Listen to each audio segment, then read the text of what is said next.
everyone, and sorry, and please forgive me for my tardiness.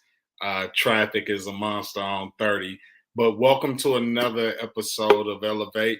I am one of your hosts, Justin Caraway, and I have my co-host in the building as well, Mr. CJ Boyd. What's happening, family? Boy, hey man, I damn near started the game on 2K, bro. I was gonna say, hold on, bro, give me 5. About to play at the park. Nah, we good. Now we up here though. Boy, yeah. I see you coordinated, man. I see you coordinated, man. You coordinated, man. Yeah, you gotta coordinate. Hey man, you coordinate, big dog. You coordinated, man. We gonna throw. I'm gonna give you one of my chains, bro. Hey, you see, I rock a different chain every damn episode. Shit, I see you. You big time. I'm trying to grow up and be like you, huh? Hey, only a few can do it, baby. You know what I'm saying? The few, the proud, huh? Hey man, you sure I got the double phone, man? Hey, you sure I got the 2 phone, man? Hey, this a working phone too, dog. You know what I'm saying? This ain't nah, but this the phone the company gave me. But you know, we all good though. You know what I'm saying? We straight. So tonight we're gonna have a very, very special episode of ELEV8. I am extremely excited about this episode. This is something that is near and dear to me as I continue to find my way and find my purpose as far as my legacy to leave behind for my kids and the upcoming generation. So with no further ado, man, I mean, I know everybody that follows me on social media has seen this, but it sparked a lot of good conversation. And when I say good conversation, because I'm all about what our podcast stands for. Uplifting, elevate, and being able to be approachable, man. And that's so important because it's so missed and so underrated as far as we're concerned as adults. And for me personally, man, I want to show this picture now so everybody can sort of see what it is that I'm talking about. So let me see if I can do it this way.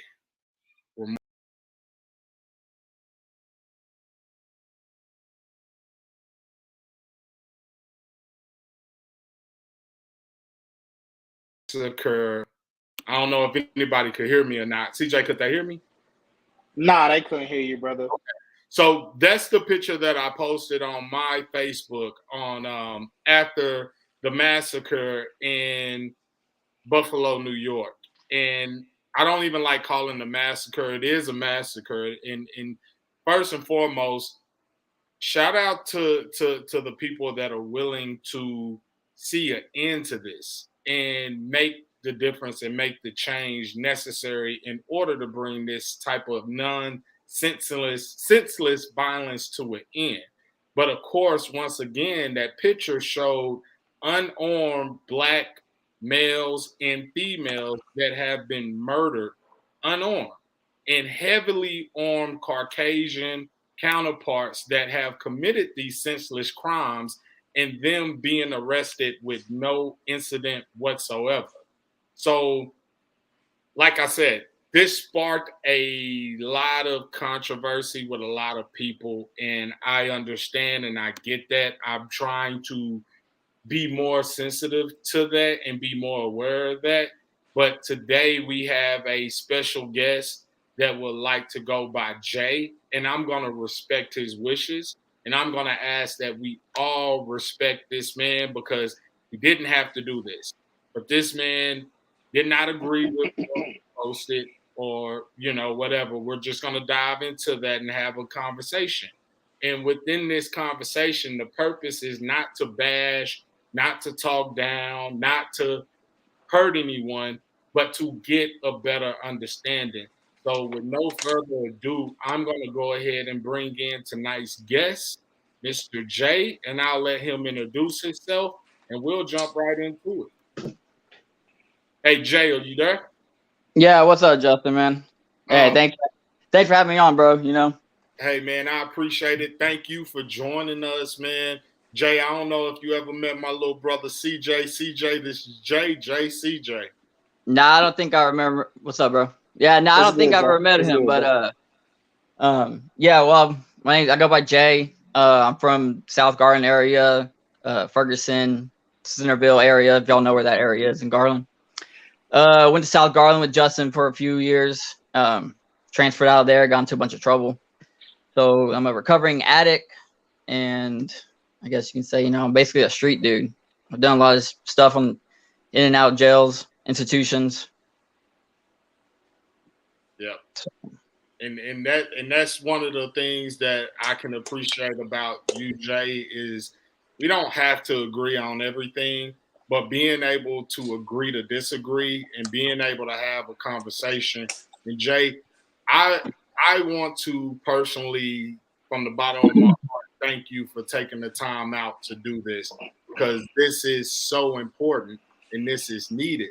Because I really truly want to get your thoughts on, when you looked at the post that I posted on social media or on Facebook, what was your initial thoughts to that post?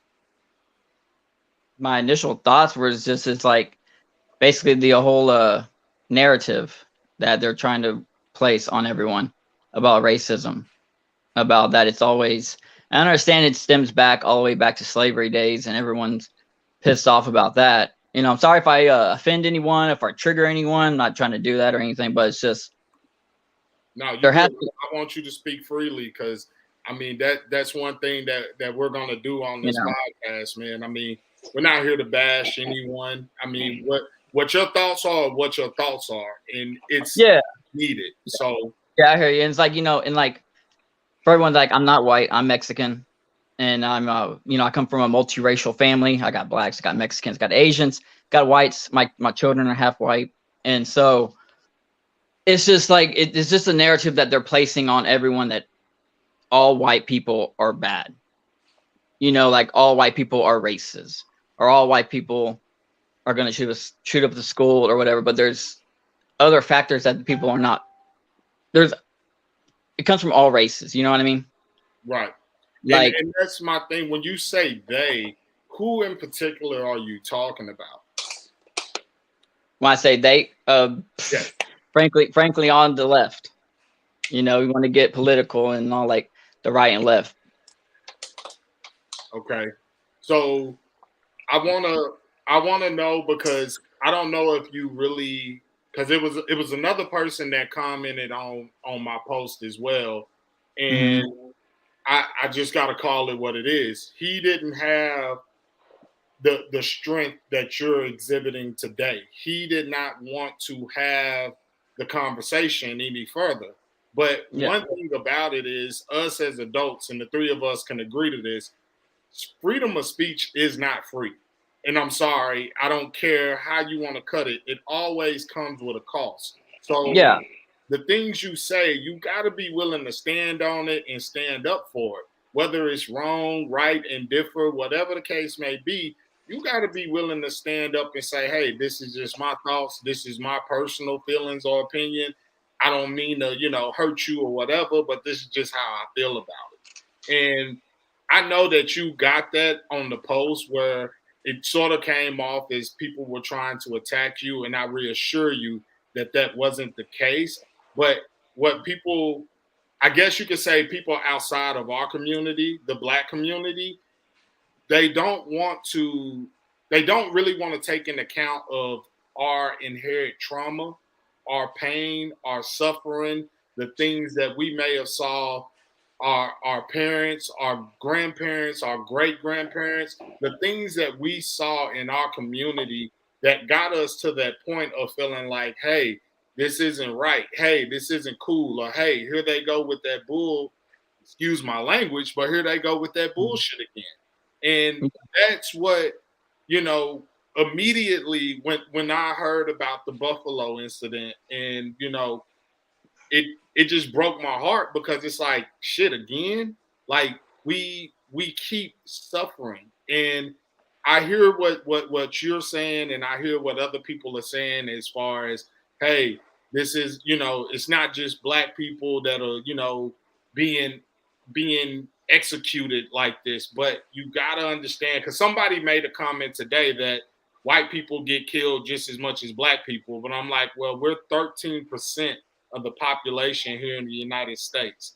and you see a lot more of us on the news being gunned down, whether it's police, whether it's us doing it to ourselves, or whatever the case may be.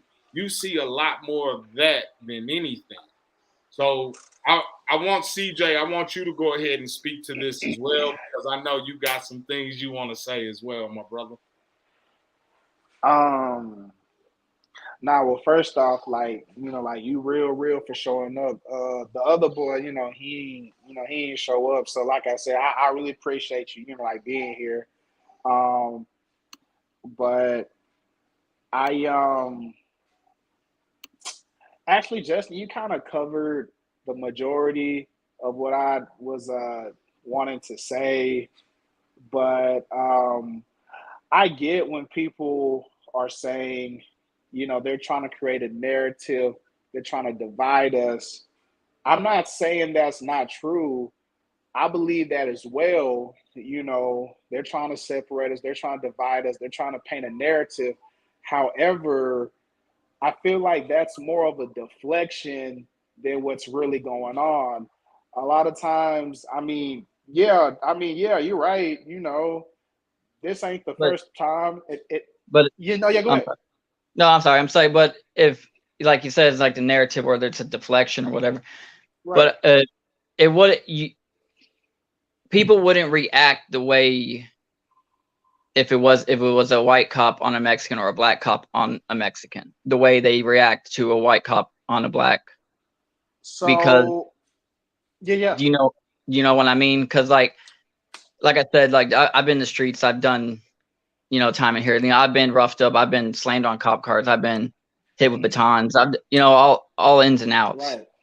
and like Right. so, Right. And like I said, I'm not saying like, like it ain't never happened. I'm pretty sure because you said you're a Mexican. So, and here's just another thing, I understand, Mexicans, and Hispanics, that y'all go through that whole, especially with officers, they asking that whole green card bullshit that, the visa expired, I kind of get that part, and I kind of get, I understand that. But kind of, I kind of feel like, and that's why I keep saying like a deflection, because most people they're not commenting on what just happened. It's like I tell you, well, not you per se, but I tell somebody else, or we just both seen the same thing. We like, oh damn, that's messed up. This, that, and the third, blase. I'm not hearing a lot of, yeah, man, that's fucked up. Like, I think we should do some shit. No, I get a whole bunch of, oh, well, this happened, this, that, and the third happened. So, so why ain't y'all react like that? That's why I'm saying it's kind of more of the deflection route instead of just acknowledging what just happened. And to be, and to be quite clear, when what you call it happened, I can't remember. And Jay, you may know about it. So you remember when they were doing them hate crimes on like Asians or something like that? Oh yeah. About the virus or some shit. Right. Yeah. Right. You know what I'm saying? Yeah. And then and then guess what? Boom. Joe Biden. Yeah, that was the time doing Joe Biden. If I'm not mistaken, yeah, Joe Biden, everybody, hey, stop the Asian hate, boom, it kind of got situated, and actually when it came to, most like really, when we seen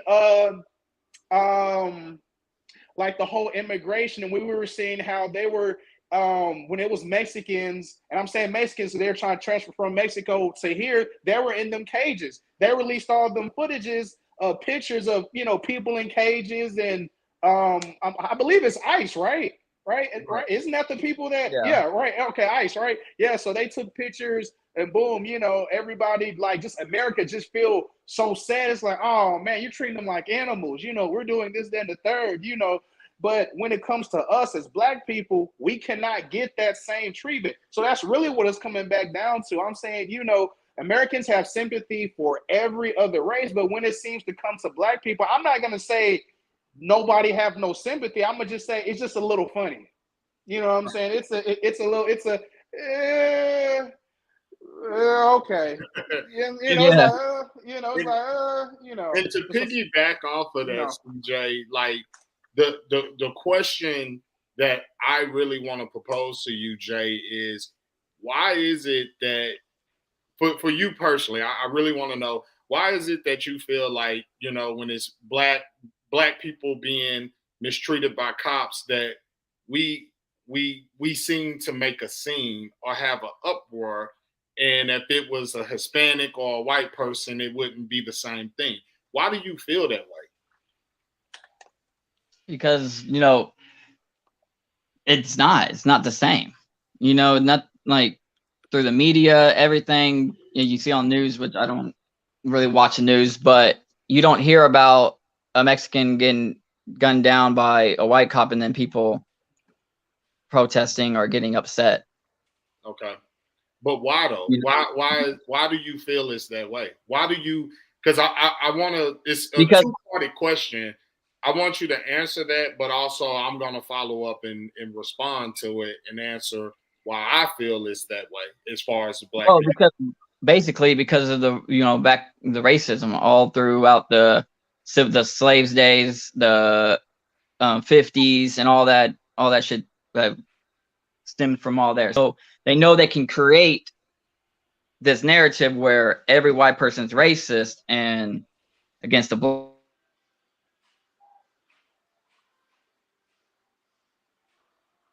Jay, did we lose you?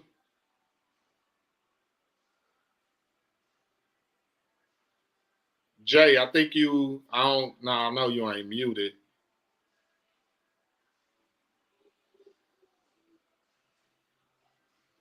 Okay, so while we're waiting on Jay to figure out what's going on here, I want to answer that from the black perspective. And the reason, Jay, feel free to hop back on anytime anytime you free, just yeah.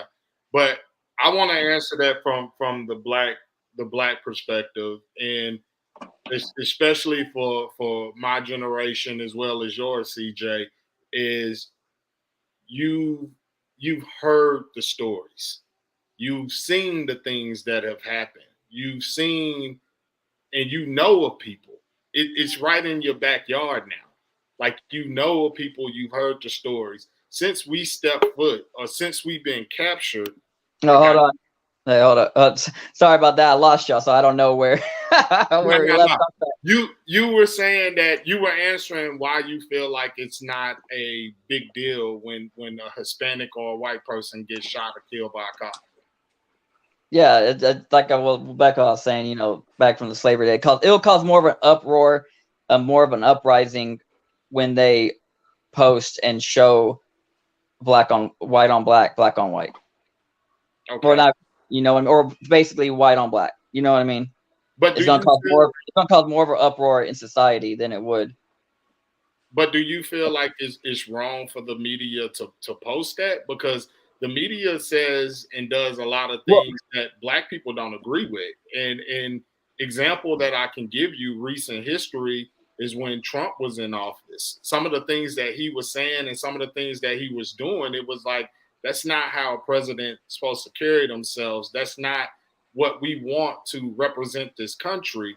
And let's just keep it real. We know why a lot of people went out and voted for Trump, because they hated the fact of seeing Obama in office and seeing, and Obama, and this is real talk, Obama's not a fully fledged black man. People don't realize that this man is a mixture. So yeah. I look at how he was treated, and I look how the right wings treated him, and the white population responded and reacted to Obama. And it scares me, not only for our kids, but for your kids as well, because your kids of a mixed descent. Like you got to take that in consideration. And if you really look at what's going on in America today, it's really the white population feeling like, no, what was the guy saying? You won't replace us? Like, what the hell does that mean? Like, who's out here really truly trying to replace white people? For years, black people have not asked for handouts. We haven't been asking for anything that's going to hurt anybody else. We've been asking for our civil rights. We've been asking for what is owed to us. We have been asking for what has been promised to us. This is supposed to be the land of free and opportunity and home of the braves. And this is the thing, like Jay, realistically, we don't get the same treatment as white people. We don't get the same treatment as Asian people. We don't get the same treatment as Hispanic people. And my number one thing with that is because, in my opinion, this is just my opinion, you guys have a country that backs you. If a white man mistreats a Mexican, like if a white man were to go out here and do what happened to George Floyd to a Hispanic male or to an Asian male, guess what? You got to answer to Mexico, or you got to answer to China or to Japan or any of the Asian countries. You have to answer for that. Us as African Americans, we don't have a country that's going to back us.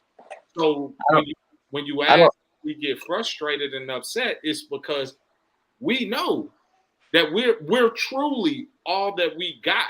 So when you, and CJ, I know you heard that statement before, yo, we all that we got. And that's truly how I feel. I can speak for CJ and say that's truly how he feels. And I can speak for any other black person and feel comfortable and confident saying that's truly how we feel in this country, that we're all that we got.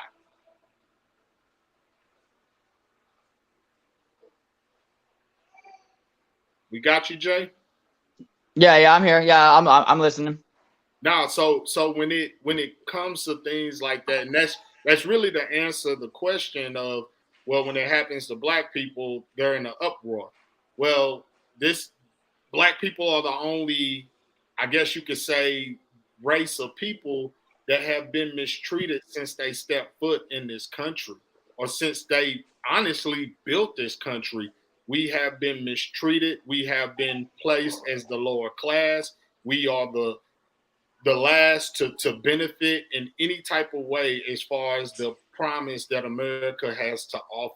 And it's strange to me that, and CJ, you can attest to this, it's strange to me that foreigners can come over here and get loans and get grants to build convenience stores in our neighborhood, in our black neighborhoods, and shit on us and talk down on us. But America isn't doing anything to help the black man build. And everything, America puts more roadblocks in the way for black men and women. Hold on. Sorry, my son's crying. Hold on, give me a second. CJ, go ahead and speak to that, because I really want to know how you feel about that. Because in my opinion, America, it doesn't, it's not looking out for its own, is what I would say. And when I say that, I'm meaning black people. We built this country, we built this nation. If it wasn't for us, this nation wouldn't be what it is today. Jay, are you still here with us? Yeah, I'm still here. I'm sorry, my son was crying. He came in the room. I don't know if y'all can hear that or not. Good. No, yeah, you good. You can actually go, and then I'll speak after you. So you got it. If you just have anything to say. Oh, hold on. Can you repeat some of that? The end of it. No, what I was just saying was, America doesn't have, pretty much this country wasn't founded with black people in mind. We were brought to this country as cattle. We were brought to this country for labor, and that was it. And even when Lincoln freed the slaves, you can go back and do your research on this. He was trying to send us over to Liberia. And basically, yeah, thank you for fighting the war. Thank you for helping us win, but we want y'all asses out of here anyway. And I still feel like till this day, not all white people are bad. That's really, truly not what I'm saying. But the ones that are not bad, this is why I wanted you on today, is because although you're Mexican American, if you would be willing to not be an ally of ours, but be a co-conspirator of ours. Step up when you see injustice. Get a better understanding and know, like, damn, why are they so upset? What's really happening? Because you saw the movement with BLM, and then white folks had no problem flipping that shit, saying blue lives matter. Well, hell, if black lives matter, then blue lives wouldn't have to matter because we'll all be treated equally.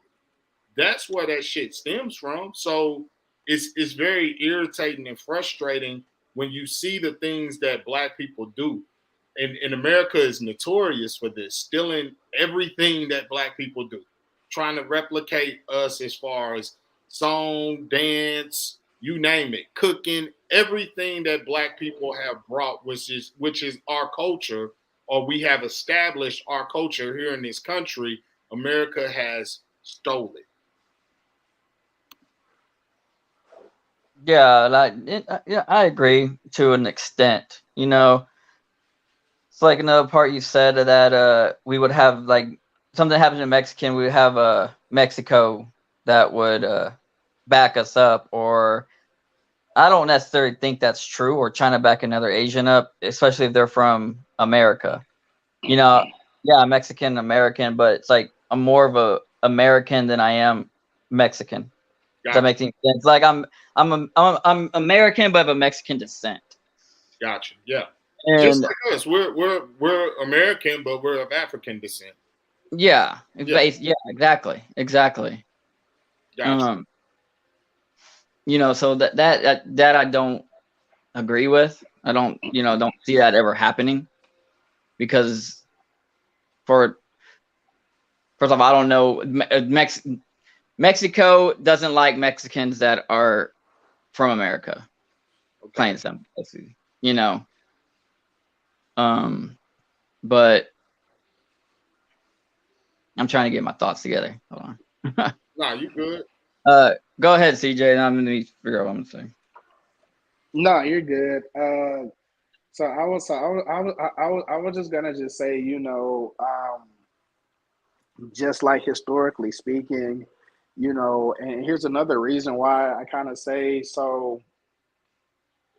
I mean, you know, to keep it a buck, you know, if you really look at it, and I've said this a couple podcasts ago, a podcast ago, black people are literally like the only race of people that, you know, that's kind of here. Like, just for example, you know, everybody knows, you know, when it comes to, you know, Mexicans, you know, being over here, especially if they're on a visa, or if they, you know, if they got, you know, like the whole green card situation, you know, some infractions and whatever easily can, you know, be deported, you know. Same with just anybody that comes, you know, Asians, the Arabs, you know, the Indians, you know. But kind of with like black people, you know, you kind of can't tell them to go back to Africa. That's maybe a long time ago. You probably could have a long ass time ago, but probably now it's you know, it's a little too late. You see what I'm saying? So right. You know, that's a, you know, like that's a factor. And truthfully, you know, when I feel like, I mean, truthfully, I just feel like, you know, some people are way too political for certain situations, like for the situation at hand. Believe me, I understand Fox and, you know, some other people, you know, Fox, like the CNNs, of course, you know, they're trying to, you know, divide, and, you know, they're trying to paint a narrative. I definitely get that. I understand. But instead of saying, oh, yeah, man, they're trying to divide us, and then it irritates me how some people, how they choose one or two incidents out of the hundreds of incidences of, you know, police brutality, you know, towards black people. You know, a lot of people say, oh, well, here, look at this, you know, he was treated right, okay, I understand. Okay, what about the hundreds of others? What happened? You know what I'm saying? You know, like that's kind of where that, like, there is no retort. You know, like nobody can't say nothing else, because it's like, well, yeah, you're right. Okay, so for one or two instances out of the hundreds, that was the one time. You know, so what about everybody else? You know, like what was the stay, you know, like what was going on? And then you don't get no answer because it's like, damn, like I know it's fucked up, but for some strange reason, it's almost like taboo, like to speak on it. You know, hell, when it came towards Mexicans, getting treated like that, seeing y'all in cages, with ICE and shit, we was all over that shit, like fucking shit on, like on stank on shit. Like we was all over, we like, damn, that's fucked up. Blah, blah, blah, blah, blah. Do I know if it's necessarily over? Pretty sure not completely, but it got better because it brought awareness. But, when it comes to us, getting our ass beat and, getting our shot, it's just like, well, he should have been doing this. He should have been doing that, but like I said, that's that constant divide that we have. So there is a divide. I definitely believe that, but it's just not going to get better. It's not going to get better until some people stop thinking politically about the situation and start trying to be more empathetic, try to empathize with that, with the other party. So, and I agree 100%. Yeah. You just hit that right on. Damn the political parties, and even us as Black people, we know this. The Democrats don't do shit for us. So when people pull that narrative of say, well, the leftists or the right wings, like, yo, neither one gives a damn about us. And that's really, truly what we're saying. So it's not about being political. It's about being a damn human. It's about realizing and understanding, like, yo, this shit's not cool. And I'm going to give you the example that really touched me and really broke my heart was when Trayvon Martin was murdered by George Zimmerman. I followed that shit very close because I remember thinking to myself, that could have easily been me. Walk into a gas station to go get some snacks and come home, and the motherfucker just bothering you because you don't look like you belong. You know what I'm saying? That right there is a problem within itself. But if you remember this, they went and dug up Trayvon Martin's background like he was just some hardened criminal, like he was a thug. Oh, we're gonna put this picture with a grill in his mouth. Oh, he was suspended from school. Like, what the fuck does that have to do with anything with a 17-year-old boy being murdered by a grown-ass man that was just basically getting his ass whooped because he wanted to play RoboCop? And we see that way too often in our community. So when you ask yourself, well, why do y'all always, go on 10? That's why. Because George Zimmerman is walking free while Trayvon Martin is dead and gone. That didn't even get to live his life. And I'm sorry, no disrespect to anybody that's a security cop or whatever, but you a fucking rent-a-cop. And you took it up on yourself to kill a young, Black, innocent boy. And then you look at the George Floyd situation. Oh my God. Allegedly a counterfeit $20 bill. Do we even know if that was counterfeit or not?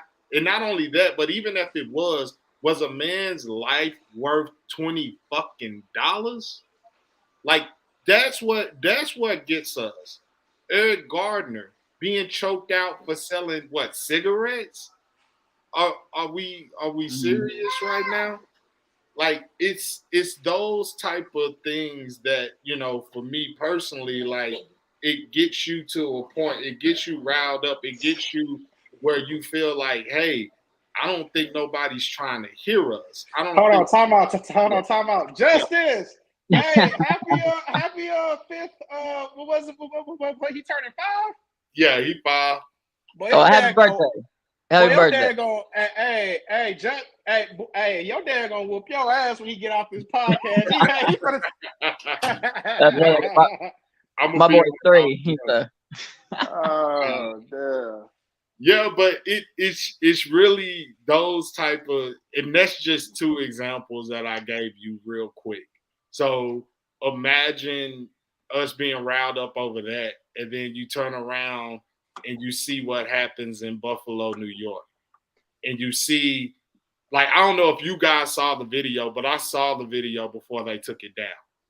This guy's recording himself killing people.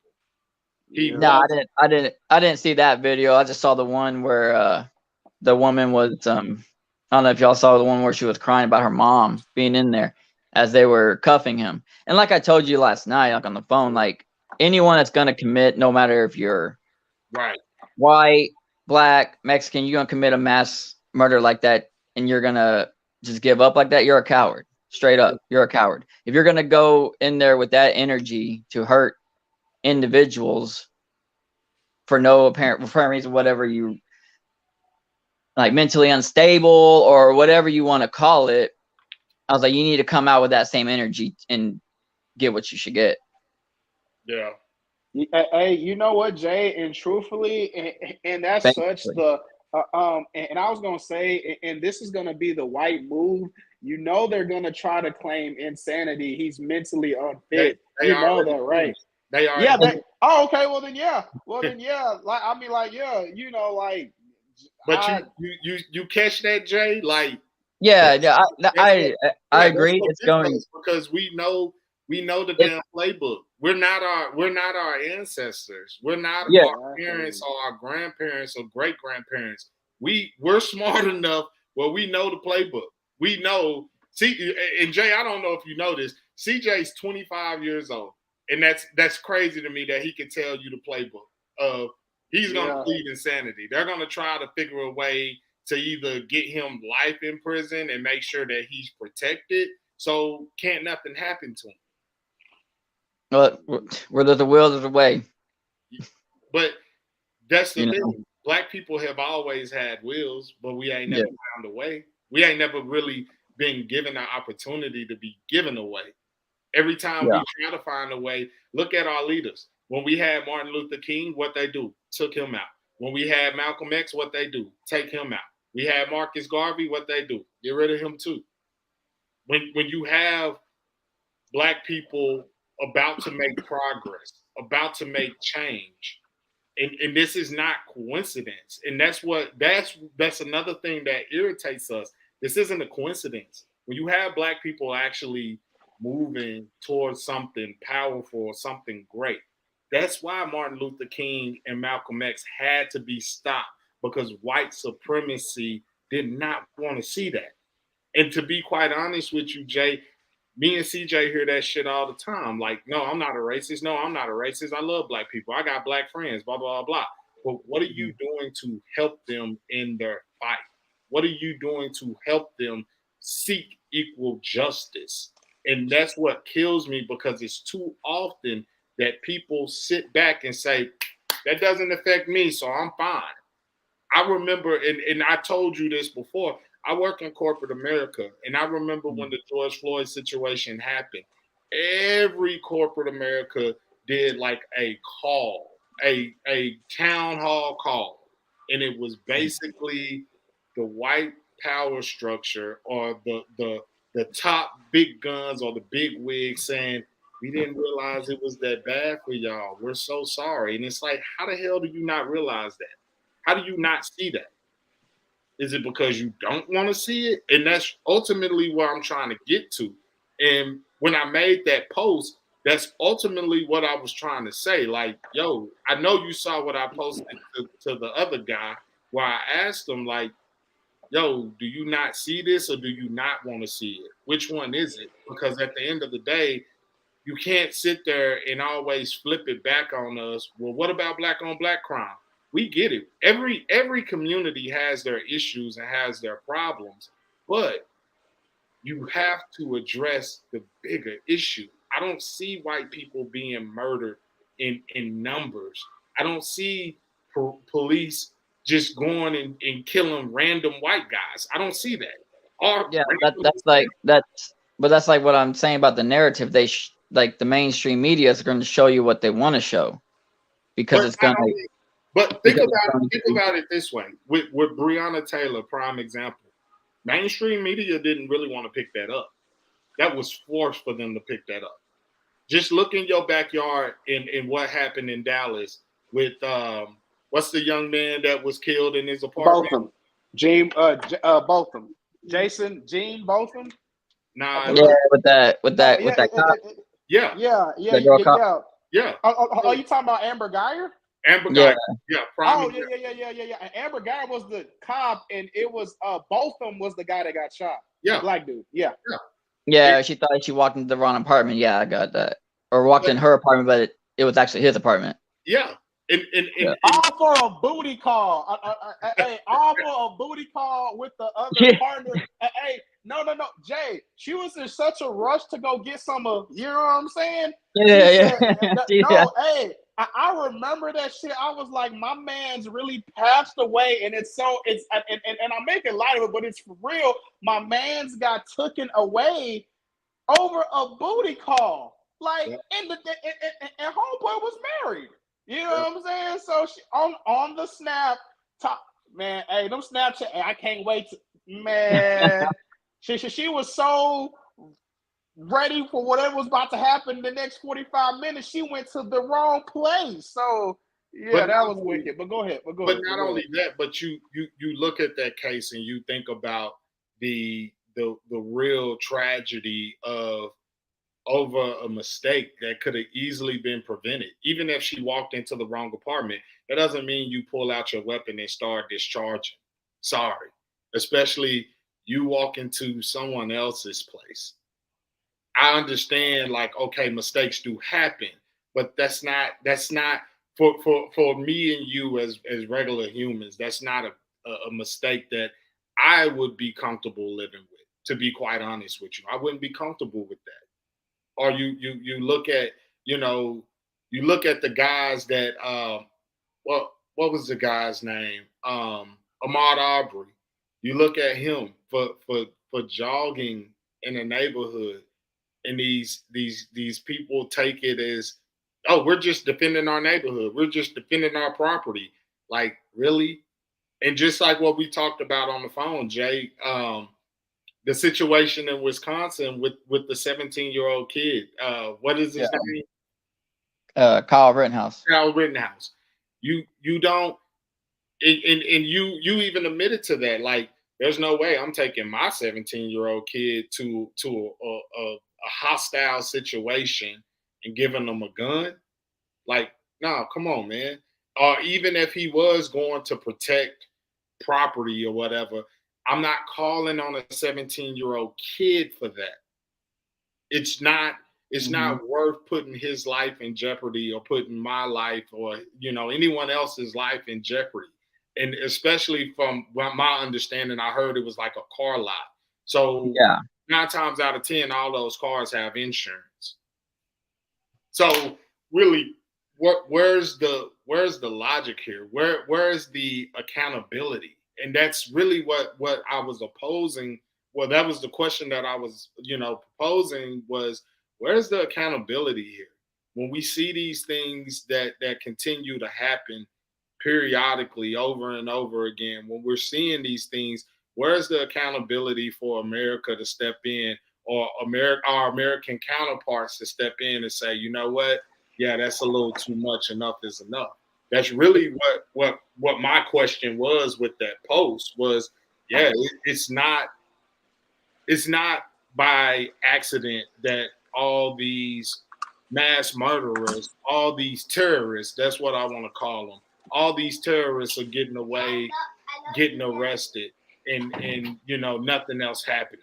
You know what I'm saying? Getting arrested and killing and taking innocent lives.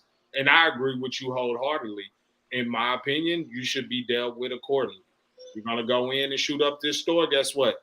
They did it here in Dallas. What they do? They sent in a machine to kill somebody that was allegedly shooting cops. Yeah, was that up in downtown? Downtown? Yeah. Yeah. So why? I mean, you can't tell me that Buffalo don't have the same equipment that Dallas has.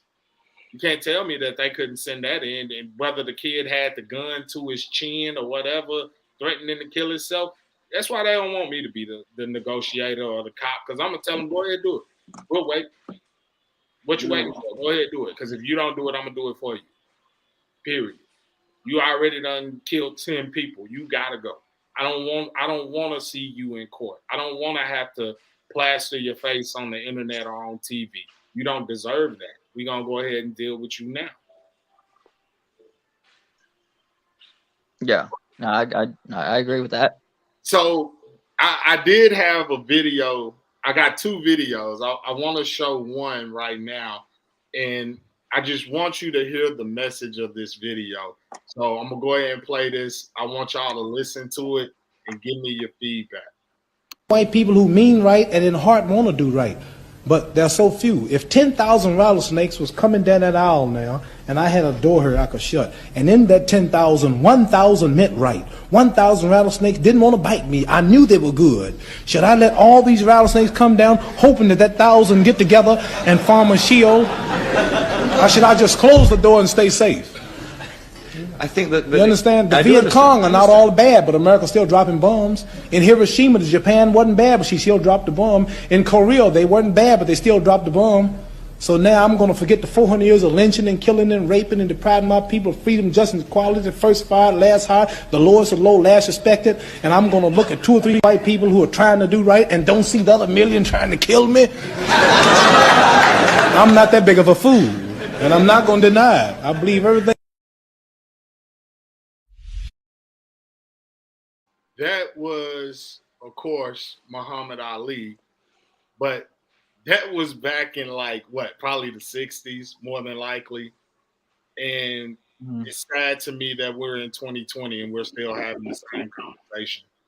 Because what you said, Jay, is all black people, all white people are not bad, or all Hispanic people are not bad. Why do black people want to label everyone as being bad if they're not black? Well, that's not it. And I got one more video that I want to play as well. But let me get y'all thoughts on that one first before I play the other video.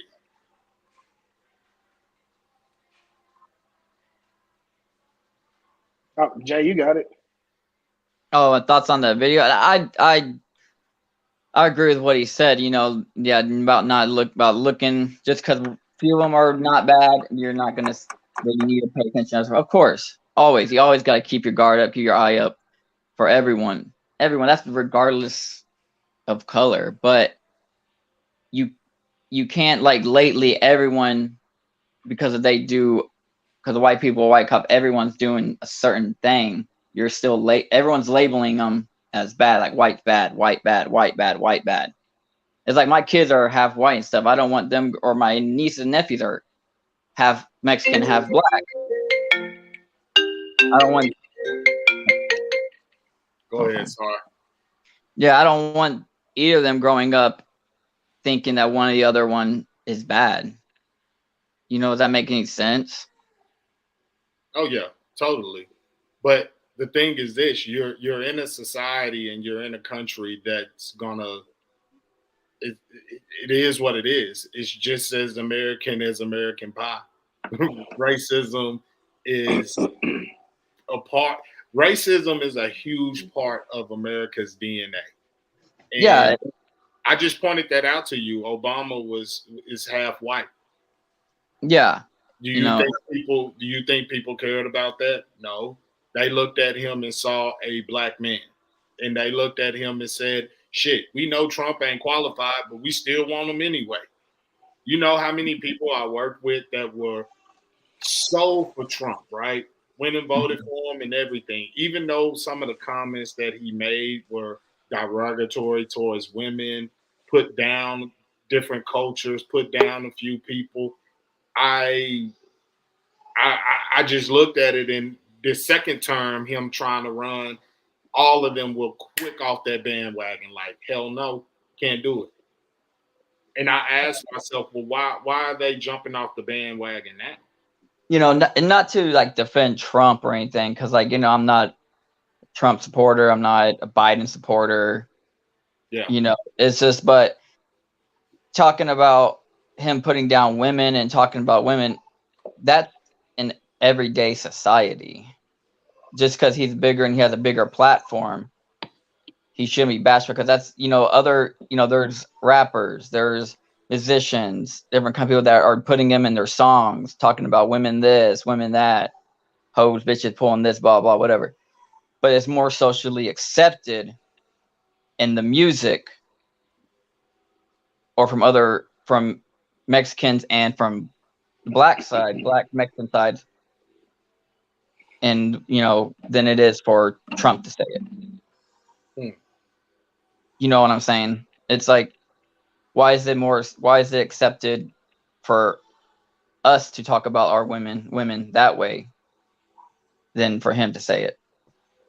Because he's white? No, to me, it had nothing to do with him being white. It had everything to do with, I know that I'm running for the most powerful position in the world. I'm not gonna. I can't say those things. It's not what you do behind closed doors that, as far as Trump, if he's having locker room talk, that's whatever. I don't care. But when you're just so out front, and not only that, but for Americans in general, what you saw on January 6th should have been enough to tell you straight up what you needed to know about him. It should have been enough. And it showed you the ugly face of white supremacy. It showed you the ugly face of white privilege. And it showed you the ugly face of how they really truly feel as if this country is theirs. They run it. They can do whatever the hell they want to do. And there's no consequences for their actions. And I'll say but you're talking about January 6th now, and you're talking. But that was decided. Yeah, but that was decided by who? But truly. Okay. Who was that decided by? It's not the way that he incited. I would say so-called insurrection, right? So-called. But it's like, okay, so you're talking about accountability for them going in there. What about all the riots that happened over about BLM and Antifa doing all those riots? Shouldn't they all be accountable for tearing down the cities also? So because you're still going off about getting their point across, right? Because they're Now let me say that I don't agree with tearing down the city. That's not what I'm saying here. But as far as a lot of those BLM marches and protests, it wasn't the black people that were starting those loots or those riots. You had a few bad people, some Caucasian, because I remember a video circulating around that showed a black man that had a white guy with him, and the white guy went and picked up a brick. And the black man told him straight up, if you ain't willing to die for me out here tonight, put that brick down. And what did that white man do? Put the damn brick down. And I'll tell you another example. When they did the BLM march here in Dallas, why were there bricks on every corner downtown Dallas? Bricks, piles of them laid up. Why? And that was in every city, though. That was because they wanted to destroy it. But that's what I'm saying. It wasn't the BLM protesters that were placing those bricks there. Straight up. It really wasn't. And when you do things like that, as far as the retail stores, once again, the items in there are insured. So they're going to get their money regardless. Those windows that are being broken are insured. They will be replaced. And I'll give you the question that I have for you is, if January 6th was a bunch of black people, if there was a BLM march and they stormed that Capitol, do you think they would have been able to walk away freely? Do you think they would have been able to go and take piss in the halls and take shit on people's desks and get away with that? Truly. Or do you think the National Guard would have been out there executing black people that incited that violence? Because that's really what it was. It was violence. Same thing as the BLM stuff. That's all violence. Whether we agree, disagree, it's all violence. And so honestly, I don't know. I don't know how it would have reacted, because you see the National Guard didn't do really anything to stop the riots and stuff from happening in Dallas or But in what riot happened in Dallas? I mean, it really wasn't a riot. You had one rogue guy that, yeah, allegedly too, because I mean, I ain't heard nothing else about it. But allegedly, you had one rogue guy that was shooting at cops. I'm not no, saying I'm not talking about that. I'm talking about when they were protesting and they started tearing when all the riots were happening all across the nation. You know what I saw happening during those riots? The same thing that happened when our ancestors tried to march and protest. I saw people getting hit with billy clubs. I saw people being arrested. I saw people pretty much getting the shit beat out of them for being out there trying to challenge the authority figure. So, and once again, I can't help it. It's just so hard. I can't help it when I think of January 6th and I think there was black people out there.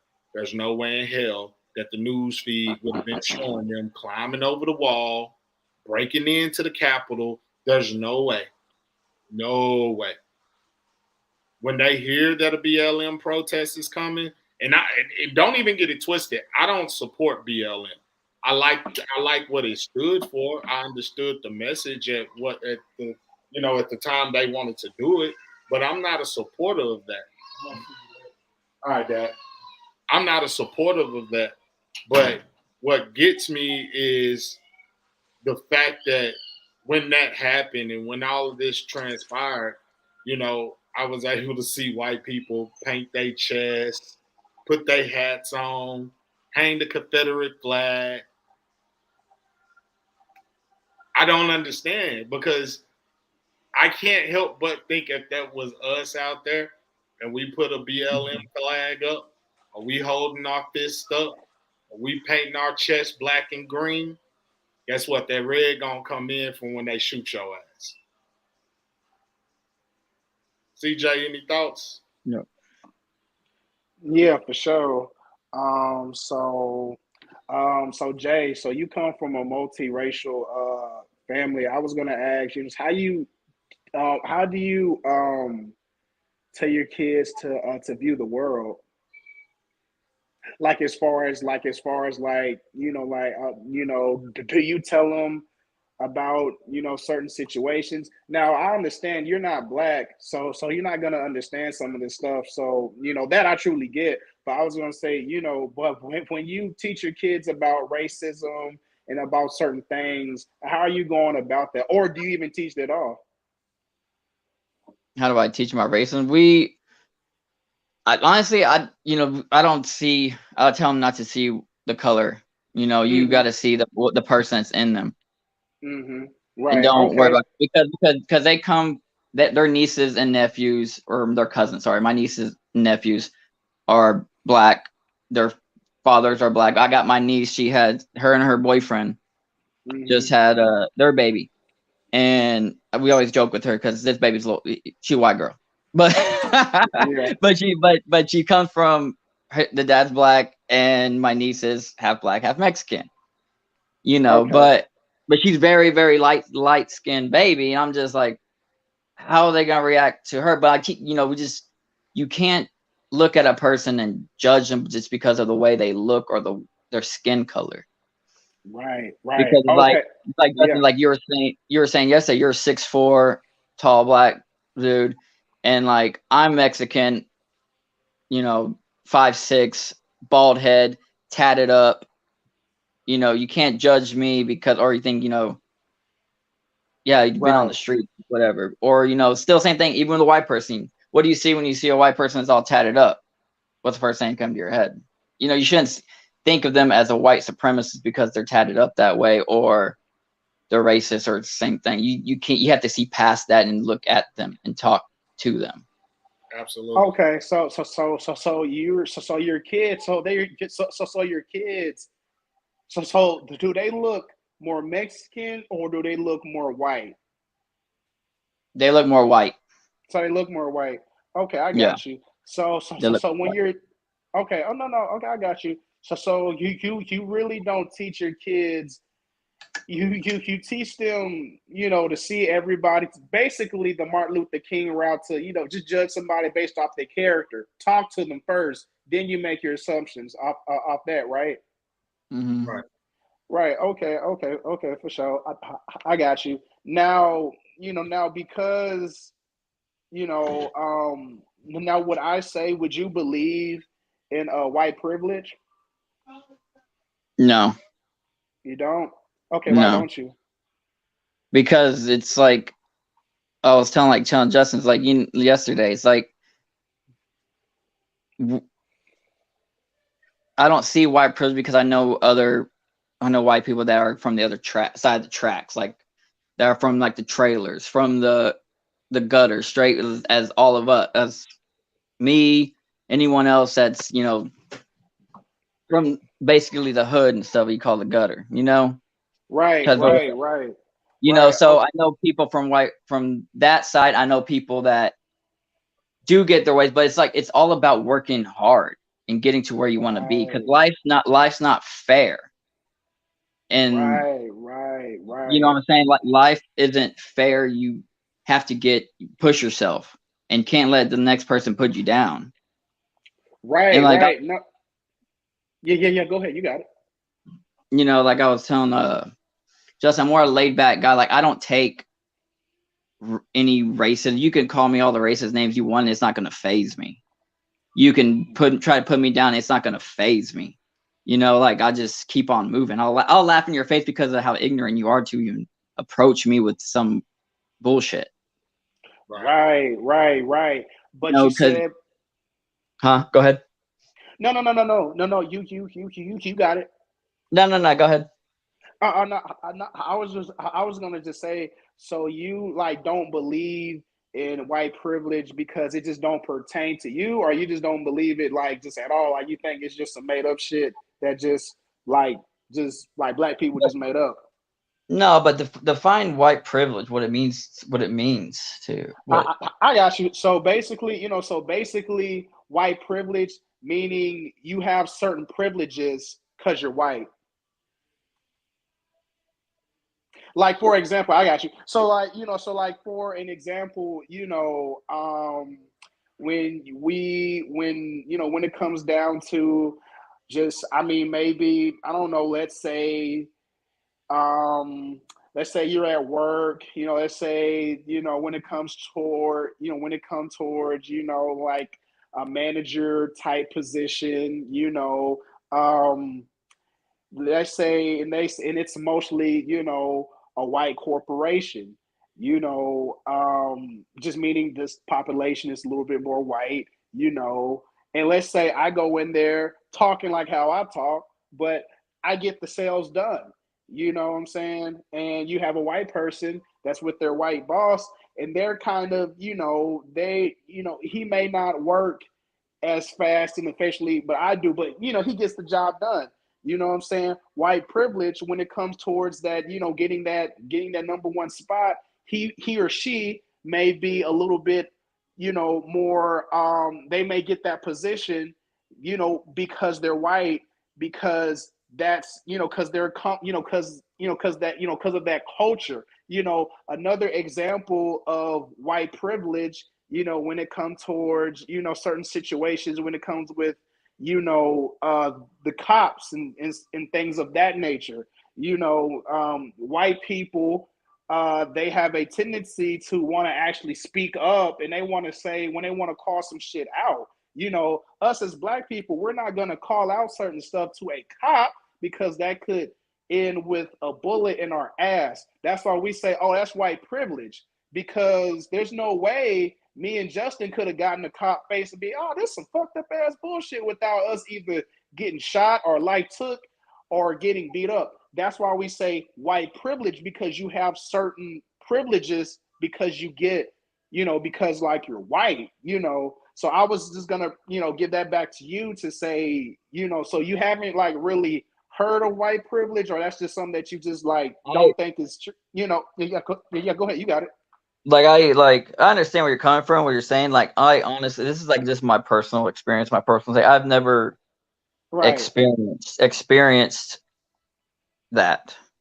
Right. I've never personally, cause like I was having a conversation with Justin, even though I've done stuff, I never, caught, done any prison time. So I never caught any major felonies that are going to put me restraints on my rights. So like I was telling Justin, Go ahead. No. I was gonna say, what type of things, and if you don't want to get into it, that's fine. But like, what type of things you maybe have done that's got you like a run-in with the cops or the law? Oh, what haven't you done? Just put your imagination to being a drug addict on the streets. What you do? Oh, okay. So doing drugs and stuff like that. Yeah, Okay. you know what I mean. Yeah. Getting loud with the cops because you're fucked up, or getting loud with them just because you feel like you have that right because they stopped you for whatever reason. You know what I mean? Right. Got you. Now, I was gonna ask you yourself. You yourself. Do you look more white or do you look Hispanic? Because I haven't seen you in real life, so I don't know what you mean by when you say like, like you're Mexican or you're multiracial. So if I was just to see you from across the street, what would I probably say that you are? Indian. Okay, got you. No. I'm not. Yeah. No, I am pretty tan. I do look Mexican. Right. I do look Mexican, but a lot of people back in the day said I look like a little, not put racist stuff out there, but the Indian with little turbans and shit. Right. Not to offend anyone out there. I'm sorry, but right. No, you're good. No, you're good. You're good. You know what I'm saying? So right. So what I was gonna say, so because you've gotten loud with cops and stuff before, white people have gotten loud and gotten pretty obnoxious with cops as well, and you don't see nothing happen to them. Versus, you can that's not true Google though, because like I've seen homeboys that I had that are white that have gotten the same treatment, that got knocked in the jaw jacked. That's okay, but those are certain instances. I'm talking about more on a national level, though. You're speaking from people that you know. I'm talking more on the national level. It's not a good idea if you're black to do that.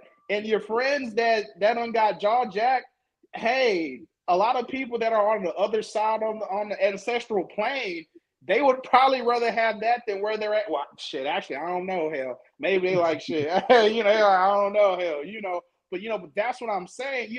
That's some of that white privilege versus when it comes to us, we kind of feel some type of way, and you say, oh, work harder, do this, that, and the third. I 100% agree with you, but what else do you call it when we have when you kind of don't have the resources? We may have the money, we may have, the credit might be okay, but you don't get approval on certain things. You get treated a certain way, differently. And that saying, it's not what you know, it's who you know.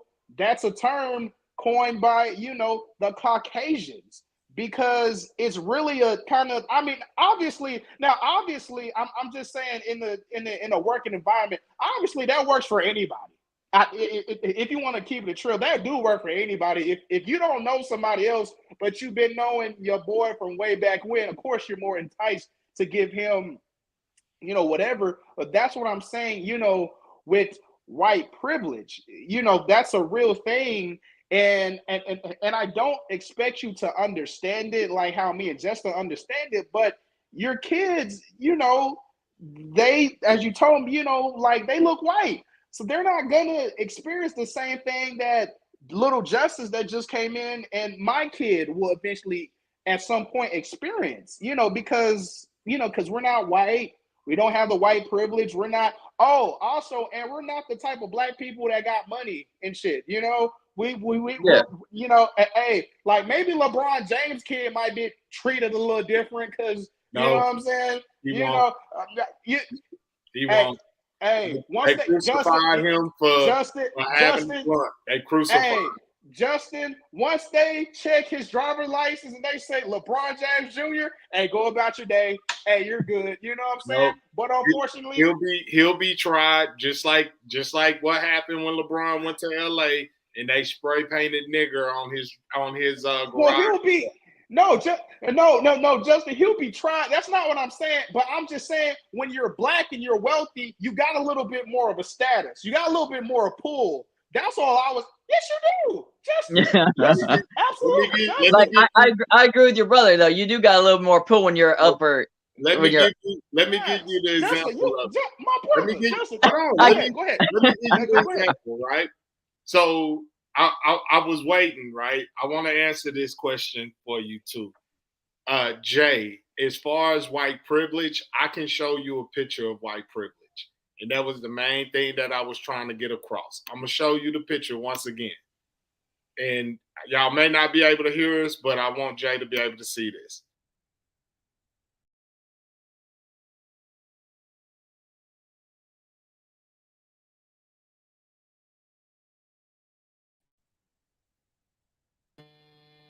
So Jay, my post that I posted on Facebook, that's all I was trying to allude to. That's white privilege right there in front of you. When they're heavily armed but arrested, when you're unarmed and black and you're considered dangerous, that's white privilege. That's what white privilege looks like. But like, what about the young man that shot up? Shot up the high school. You know what I mean? He didn't shoot up the high school. He shot at an individual, and I'm not justifying that at all. Trust me and believe. I'm not justifying that at all. He shot at an individual. He didn't shoot up a high school, but not or like the one that shot at the subway. You know. But once again, even in my opinion, and we touched on this yesterday. In my opinion, that subway incident, I think we need to look a little bit more into that. Because you're not getting on the subway, shooting up a subway, and everybody just being injured. No one being killed. It's a subway, for crying out loud. And when they gave the initial description, they described him as 5'5". That man was over 6'2", the one that they arrested. So I that's just me. Call it what you want. Call it conspiracy theorists, whatever. But that's just me.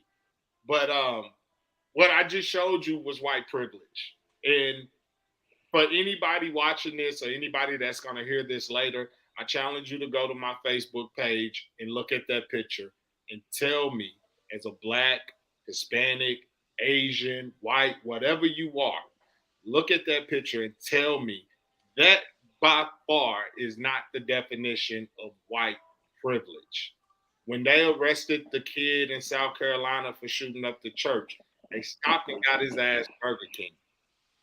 When they arrested him, he had on a bulletproof vest when they brought him out the house because they didn't want nobody to do anything to him. That's white privilege. But if you George Floyd and you hand over allegedly a counterfeit 20, or you're allegedly acting outright and you have 5 cops sitting on your fucking neck and sitting on your back, that's not white privilege. That's we don't give a fuck about you and your life is it's expendable to us. Or you're Breonna Taylor and they have a warrant for a alleged drug dealer and they come in and shoot up the place because they do a no-knock warrant. They just kick in the door. Or Jay, even for you personally, everything that you experience with the cops, you're able to talk about it. Ask Freddie Gray, is he able to speak? Ask Eric Gardner, is he able to speak? Ask the young man that was killed in St. Louis, Missouri, Ferguson, Missouri. What's his name? Michael Brown. Ask him if he's able to speak. Ask Trayvon Martin if he's able to speak. And I just gave you an example of people that were not armed, that were killed by the hands of law enforcement or someone trying to play law enforcement. Ask Ahmaud Arbery that was just jogging in the neighborhood. Ask him, is he able to speak? Is he able to talk about it? So when we say white privilege, that shit is very much real. And my brother, I'm telling you, you better get with it and realize, because when they see you and they see your kids, guess what? Your kids are labeled whatever your father is. So you being a Hispanic male, your kids are going to be labeled Hispanic. I don't give a shit how white they look. Nah, he good. Yeah. Nah, he good. No, he good because they look white.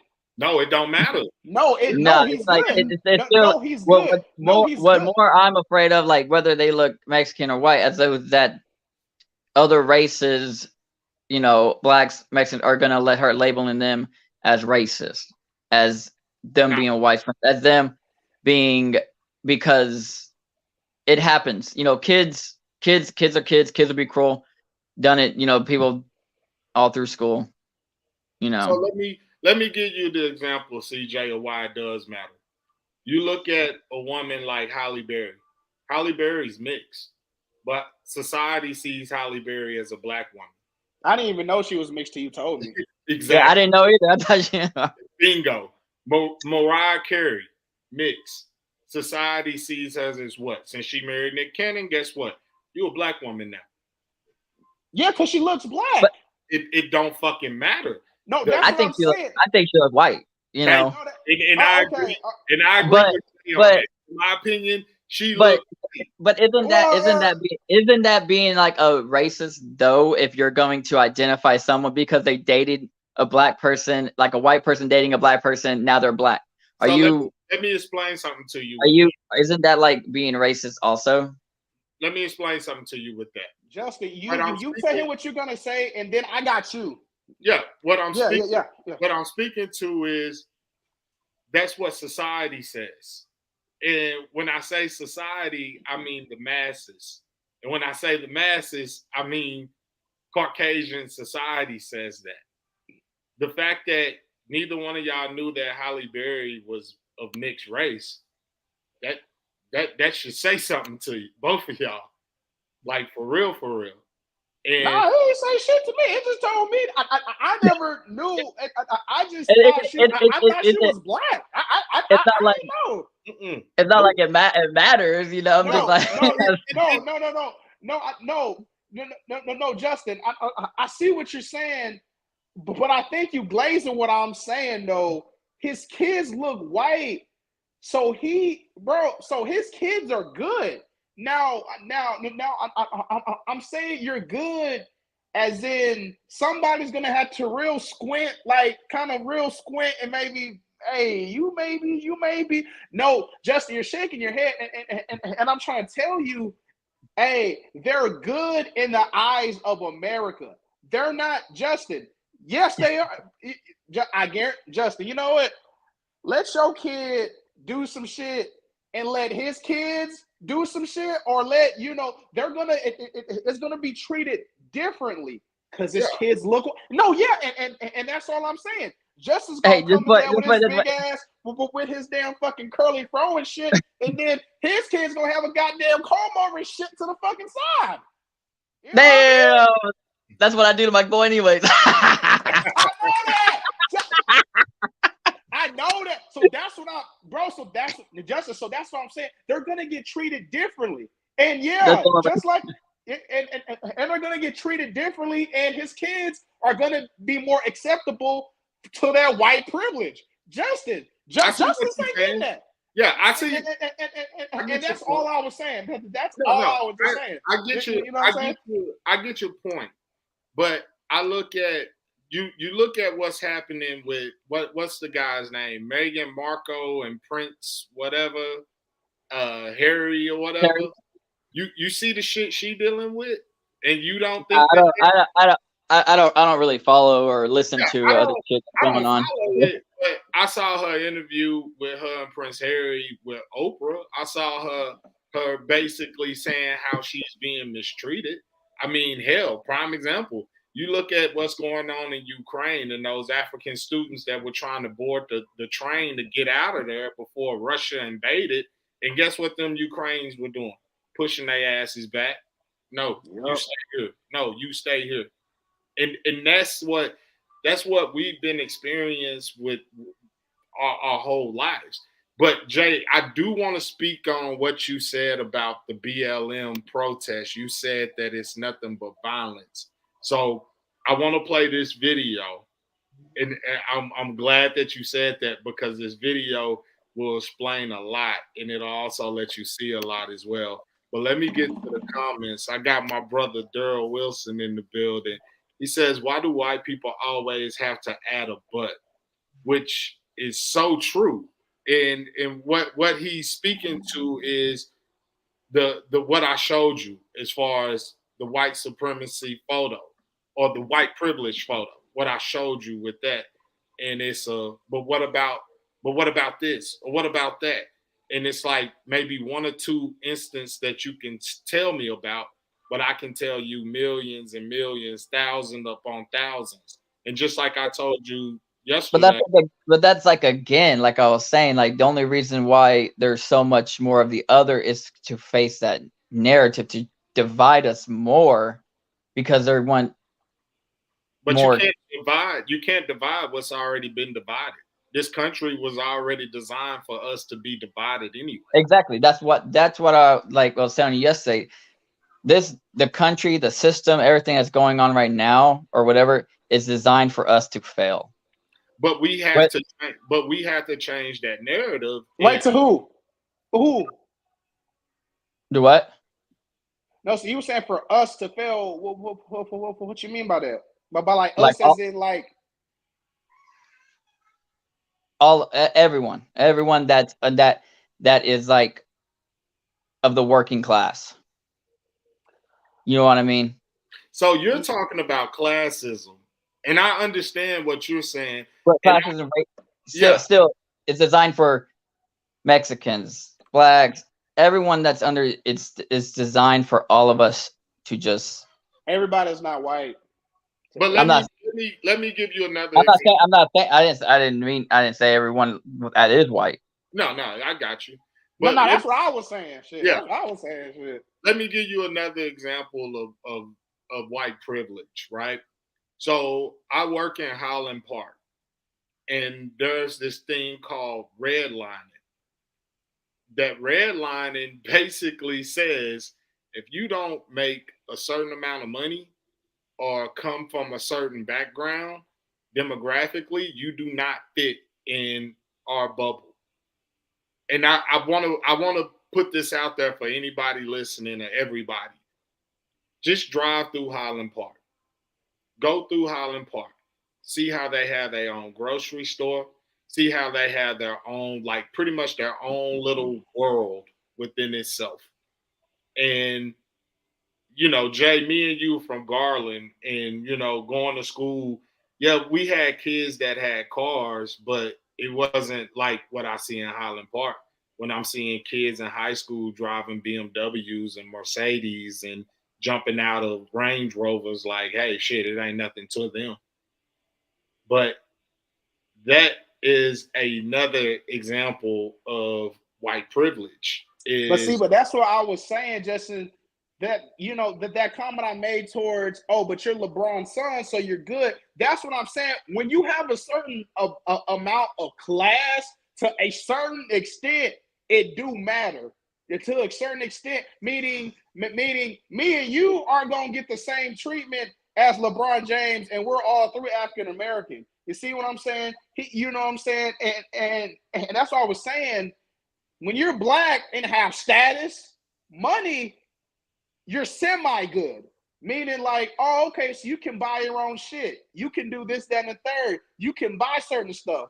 Yeah, but obviously LeBron still deals with still deals with issues of being black. Cause look how he got dragged through the mud with CNN with that damn lady talking about some shut up and dribble.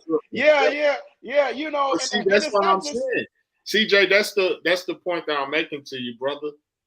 The people that cut LeBron checks, that ain't shit to them. That's nothing. Right. So when you look at a guy like, let's just throw it out there, Jeff Bezos, or you look at a guy like, you know, these top tier upper echelon dudes, they still look at LeBron and still say, shit, you still a nigga to me. No, fact. What your money look like? Even for his kid, I'm gonna be completely honest with you, CJ. LeBron is rich.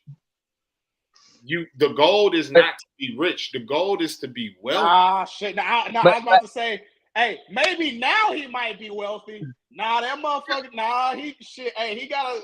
Shit, that motherfucker might be wealthy. But, Hey, but yeah. Go ahead, Jay. No, it's like what I was saying. Like, I don't understand why you said that. You know what you said about Jeff Bezos or upper class looking at LeBron, thinking that he's still, you know, I don't want to use the word, but my wife's knocking on the door. Anyways, is that? I guess I'm thinking is that more just of your way of thinking? No, that's what society has shown us for many years. Society Exactly. That's again, it's like it's that thing, that narrative to divide us. You can't say that they're not dividing us even more when they've already put that out there and fed it to us that this is the way that they think. This is the way that they think. Well, Jay, so it's already like embedded in our heads through the media, through school, because you learn about American history and all that stuff. It's already embedded in there. Like I was saying, it's already designed for us to go against each other. Well, Jay. Okay. Okay. So let me think. Less literal, less like literally. I don't think Jeff Bezos. Well, shit, he might have said that. Like Jeff Bezos or whatever you said. I forgot the other person you said, but like Jeff Bezos or whatever, he probably. I don't think LeBron is just living in that man's head 24/7. He's too busy with fucking Amazon and shit. No. Right. No. I know, but I was just saying. But think about. I'm not taking it literally. I'm not taking it literally. I'm just saying like that's what you think about other people. Is that what you're thinking about other people? How other people portray? Right, Jay. But think about this. Do you not remember? And this gonna blow. Well, it ain't gonna blow your mind. But do you not remember Donald Sterling with the Clippers? Literally what you just said. He was the owner of the LA Clippers, and he showed you his true colors. He was basically like, hey, you know, I don't want you to be associated with him, meaning his wife. And this is kind of where I'm kind of getting to my point. And as you can see, that was his side chick, not his wife. My bad. I'm sorry. The side chick. Okay, the side chick. You know what I'm saying? You know, and that's kind of what I'm saying. Right. And what I'm saying, Justin, is like when you're black, like I said, if you have money, if you're desired sexually, you're good to a certain degree. That's literally all I was saying. You know, you're good in certain people's eyes. You like, oh, hey, that's Sidney Poitier. I took it way back with that one. Like, oh, hey, you know, that's Denzel. That's the dude that be doing all them tricks in them fucking Marvel movies. Michael B. Jordan, okay, this, that, and the third, you know, so they, you know, so that comes with a little class, but you're still black. That's the whole thing. I was just saying, you know, black people only get certain privileges when we got a whole bunch of money, or if you're sexually attractive to a whole bunch of people, predominantly white women. But that's a conversation for a different. No, brother. Yes. Let me tell you why you're wrong, man. No, tell me why I'm wrong, because I got so much more to say. Okay. But go ahead. So I want you to go back and listen to Jay-Z's OJ song. Just listen to that. And then, I already know. Okay. So just go back and listen to it again, and it will explain everything to you. What you're saying, I get what you're saying. You're accepted in more places because you're of wealth. That just comes with having money. That's anybody. Period. It don't matter. If you got the money, you can be. This isn't the damn 50s and 60s where it's colored bathroom, white bathroom. That shit's over. So what it is now is, like Jay is saying, classism. So classism allows you to say, look, prime example. I went to a work event in this exact outfit that I have on now. This is what I went to a work event in. And when I tell you, they had no choice but to accept it because, motherfucker, I know my shit. I know what I stand for, and I know what I'm doing as far as being able to talk business with whomever. So me working from home allows me to go in this type of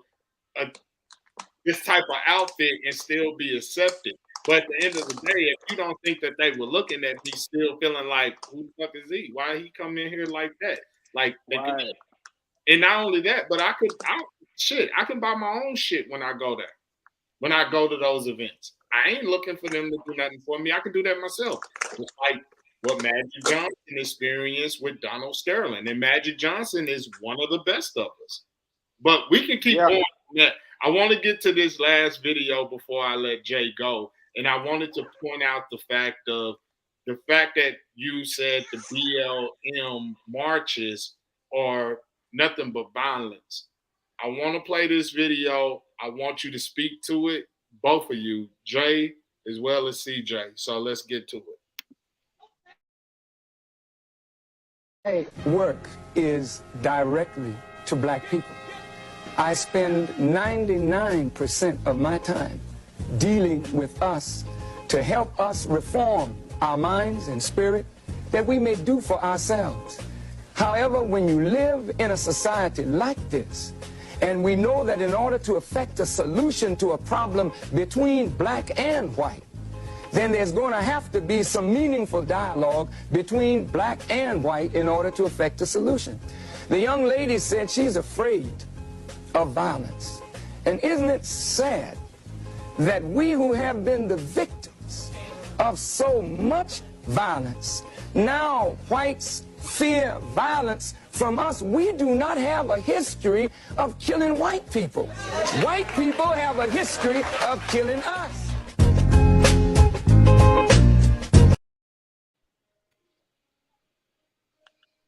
I ain't got to say shit. Y'all got it. And, go ahead, Jay. Before y'all get to going on that, by the way, that was Minister Louis Farrakhan, which has been removed from all social media platforms because of his message. And to be quite honest with you, the reason they ain't killed him is because they can't get to him. And to be real with you, because he's up there in age now, they're just going to let him die off. But they stopped his voice. And I wanted to say that again, like I said earlier on the podcast, freedom of speech is not free. And because his message was about uplifting and healing, not just black people, but people in general, one of the main things that he said, and Jay, that's why I invited you as well as the other guy that was leaving comments, was we have to have real dialogue. And that's what I wanted to accomplish here tonight, was real dialogue. But I definitely want you to speak to what your comments were about BLM protests being violent. But black people don't have a history of killing white people. White people have a history of killing black people. We learned the violence from them. So, floor is yours, man. Yeah, and I totally agree with what he was saying about finding a solution and stuff. But it's like, what is the solution? What will be a solution? It's like, honestly, I want it to stop. I want the racism to stop against all races, you know, but ultimately, how will we accomplish that? What's the end game? What's the goal? And I'm not saying all the BLM riots were violent, but majority of them were. And then there's other videos, you know, when that black officer that got killed by another black fellow, and that was at the pawn shop, or I forgot where it was, in Missouri, or I forgot what state it was.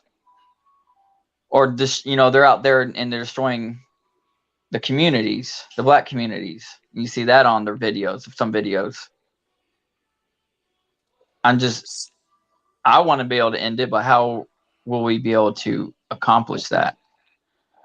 So, I'm sorry. So for one, hold on, CJ, my bad. I'm sorry. I gotta answer that. Not to cut you off, brother. No, you straight. Go ahead. It's real simple, Jay. Go back and read your Constitution. Go back and look at the 13th Amendment. Amend that again. Fix that again. Go back and look at the promise that America made to all its people. Not just white people, but all its people, including Black, Asian, Hispanic, whatever. Go back and look at that and start living that. Start living like that. Start really, truly meaning that shit.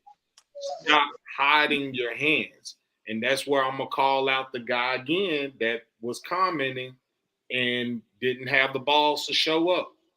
Or even when he commented, when people start jumping on his ass, he go radio silent. I have the messages where I reached out to him in a private message. And that's really, truly how you end that, is start really, truly standing up for your fellow man. Start holding your fellow man accountable.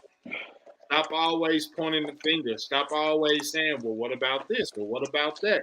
Enough with the buts. We know we have issues within our community. Just like we know y'all have issues within the Mexican community. Just like we know there's issues within white community. But at the end of the day, you truly want to end it. You truly want to end racism. You truly want to end injustice for all people. Then start by being that example. That's all I'm asking. And if I can get you to understand that, or if I can get you to be my co-conspirator, not my ally, but my co-conspirator, then Jay, I'm happy. I'm good. Because in my opinion, me and you are going to change the world for the better for our future generations to come. So, in a nutshell, in my opinion, that's how you do it. Go ahead, CJ. You got the floor, brother. Jay on me. So I was going to. So what I was gonna say, for one,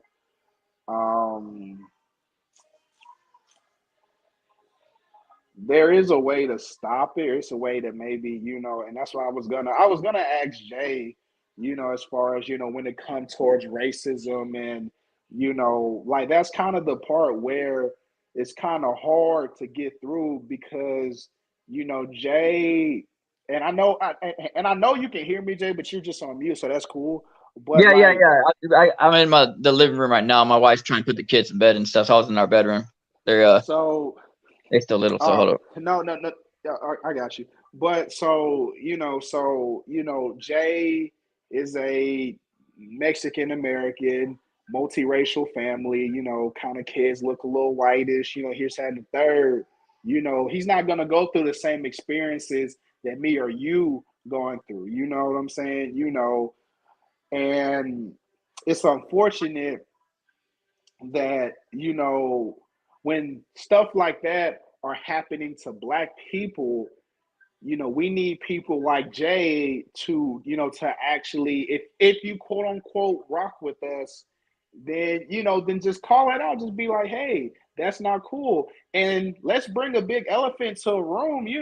It's a lot of people that get either with their white friends, with their Hispanic friends. And this is where kind of the line gets a little, if you really don't care about that type of stuff, then by all means, I'm not expecting you to, you to do much. But if you're so gung-ho on America and end all racism, if you have people, that certain situations that, they kind of a little iffy, that they have their little racial remarks, go ahead and just, call it out, be like, hey, man, that ain't cool, or hey, chill with that. Don't be like, yeah, you're right.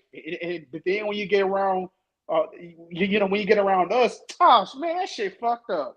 But, but you go back to your boys, you go back to where you're comfortable, you're like, yeah, it is kind of a little funny, or maybe if you're not even laughing, you're not doing too much, but that's what kind of strikes me. You have all these quote unquote Americans, and they're so gung-ho, but when it comes to actually, trying to stop or end racism, they're not really down. They're cowards. they're hiding. They're a bunch of keyboard Twitter fucking warriors. They're gonna tweet. They're gonna sit their ass off, and then when you want to bring them to them, it's well, what about this? Well, yeah, I agree. Yeah, I agree. You know, and then it doesn't go nowhere. You know, that's really why there's no progress with any race, because I'm pretty sure most white people, most Hispanics, they think what's going on to black people is fucked up. I know, you know, but but when you guys get back in your homes, you know, once your guys are back in your white privileges, you know, once your guys are back, you know, with the people, and you know you're safe because of your skin color, what do? That's kind of the main thing. And and I'll leave it off with this right here. I was watching a episode of Atlanta, and this had and it was an episode, and it had Liam Neeson on it, you know. And Liam Neeson, I don't know, Justin, you probably remember when he was in a little trouble with black people because like black people like fucked up with his friends or whatever, or with his girl, or I think he raped her or whatever, you know. And he was trying to just find the first black person. He tried to find it, then the third, you know.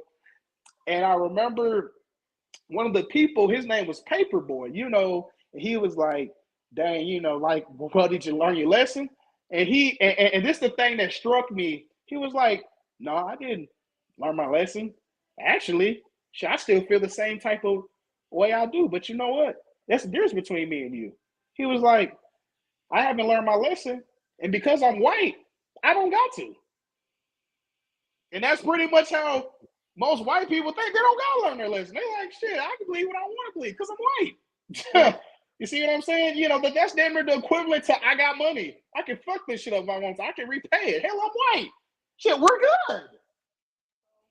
I mean, you had an example of that in Fort Worth with the kid that they made up a fucking whatever that was when he killed all those people driving drunk and shit.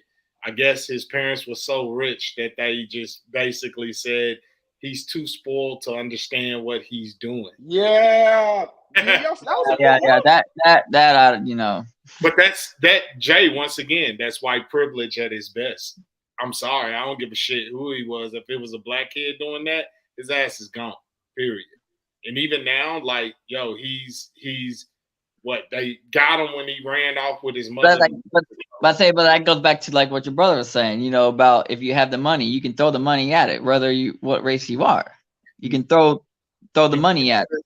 The example of that not being true, O.J. Simpson. Period. Bill Cosby. They couldn't get O.J. for the murder of Nicole, but guess what? When he went and took his shit back, which you can call that defending your property, when he went and took his shit back, guess what? They locked his ass up and made sure that he learned a lesson. Bill Cosby, great example, CJ. They couldn't stop Bill Cosby because, shit, we can't catch him up on nothing. Okay, let's dig back 30 years ago and trump him up on this bullshit of Quaaludes. And that's another example. And let me give you one more example, then I promise you I'm out. I'm done. But what we saw during 9/11, how the country united around killing Osama bin Laden, going to take care of Osama, go get bin Laden, American dude, I'm American, fuck those terrorists.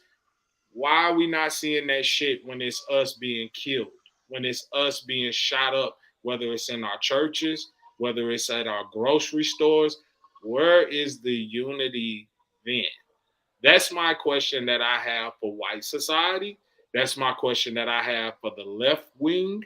That's my question that I have for the right wing. Where is the unity when things like that are taking place? And stop fucking giving them the excuse of fucking, they're the mental illness. Stop doing that shit. Call it what it is. Hold them accountable. You committed a terrorist act that makes you a terrorist, and we know what America do with their terrorists. We saw it with Osama bin Laden, and we saw it with what was my guy over in Iraq that they let them hang, and the shit was going around for everybody to see too. Saddam. But that goes, you know, you see the unity when that happens, because we were attacked by another nation, another country on our own homeland. That's where you see, because also, that goes back, that goes back, and you might not think, you know, what I'm saying, it goes back to the narrative of them dividing and trying to get call what it is or call what's about to happen. I just feel like there's going to be a civil war, or there's going to be something is going to happen here because of all this tension between us and our own country. That's been happening. Black people. I understand, but you won't see the unity like that, like it was with 9/11, because of what the mainstream media is feeding everyone. But that was the thing. Even with 9/11, it wasn't even about mainstream media. I'm calling on us as human beings. Fuck media. I don't care about media. I'm saying human beings. Start standing up. When that happened in Buffalo, you know who I saw out there? A bunch of people that looked like me and CJ. I saw a bunch of us out there crying. I saw a bunch of us out there hugging each other, embracing each other, trying to give each other love, trying to give each other unity, trying to give each other the strength to move on and carry on. I didn't see or hear about white people going out there to say, yeah, fuck that guy. He shouldn't be arrested. His ass should be. And I'm not saying it's right or it's wrong. You know, I understand. Because like I said, I have my nieces and nephews that are black, right, that are happy. And like, you know, and like your brother was saying, like, my kids aren't going to go through it. And even though they're not personally probably go through that, I have my little nephews that will probably be faced with it. And like I said, I'm a street dude. I grew up on that blacktop. You know what I mean? I throw hands. And like, I don't condone violence, but you're not gonna, you know, I'm not a sit around talking dude. Like, I'm not gonna, like, if you're going to disrespect my nieces and nephews some way, it is what it is. I'm just speaking on that. Imagine if we had that same mindset. I mean, you could go back and CJ, you saw it. You saw the video. You posted it on your Facebook. The videos of black people being sprayed with water hose, being beat up by police. Oh, yeah. Having dogs sicked on them and shit. Imagine us going out here being like, you know what? Fuck BLM, fuck Blue Lives Matter, kill cops. That shit don't happen. But you see us being killed. But they started their own fucking movement, and that shit irritates me. I don't get it twisted. I appreciate cops and what they do for us. I feel like cops are necessary. I feel like cops are needed. But it's too often that we hear the same bullshit. Oh, that was just a rogue cop, or oh, it's just a bad cop in the bunch. Like, well, where are the good cops that's standing up saying, hey, that motherfucker there, he don't need to be a cop. He don't need to be on the force. Where is that at? Because I'm tired of seeing us always being blasted on CNN or being blasted on social media as far as another black unarmed man killed, another black unarmed woman shot. Like, I'm sick of that shit. So that's where I'm saying to you, Jay, is just like I'm tired of it, I need you to be tired of it too. And I need you to figure out how you're going to make a difference. Because you want to know how I'm making my difference? I'm having this conversation with you. And I tried to have the conversation with the other gentleman, but we know he didn't want to do it. So with that being said, like, this is my difference. This is my pledge to my son, to your kids, to your nephews that are African American, CJ, to your son that's African American. This is my pledge to them. This is me trying to make a difference and impact their future. Because it may not happen when me and you or Jay, you being on this earth, but we need to start having these type of dialogues in order to get to some solution. It's not going to happen overnight, but damn it, hopefully something that me or CJ said will stick with you and encourage you and make you realize and understand when you see the bullshit or you see me posting on social media, you'll have a better understanding of, okay, I really get where he's coming from. Okay, I understand what he's saying. But not only that, but make that difference. Be that one to have those conversations, whether your homeboys in the trailer park or whether your homeboys up in Castle Hills. Be that difference to have that conversation to say, yo, it is bullshit. That's really it. Because when I saw, the George Floyd situation, yeah, it was some white people out there that were disgusted. It was some white people out there that was hurt. But at the end of the day, what you saw in Wisconsin, when you saw the 17-year-old kid kill what, two or three white people, that was a message to white America. You stand with them, you'll die along with them. And that's what I'm asking for. I'm asking for some of y'all to stand up and be willing to die with us because they killing us out here. But I'm off my soapbox. CJ, you got any last words you want to say to the people? Nah, man, we'll talk offline, Justin. Okay, Jay, you got any last words you want to say to the people before we get up out of here? No, I'm good, bro. Just thanks for having me on, and okay, we'll catch up. Oh yeah, definitely.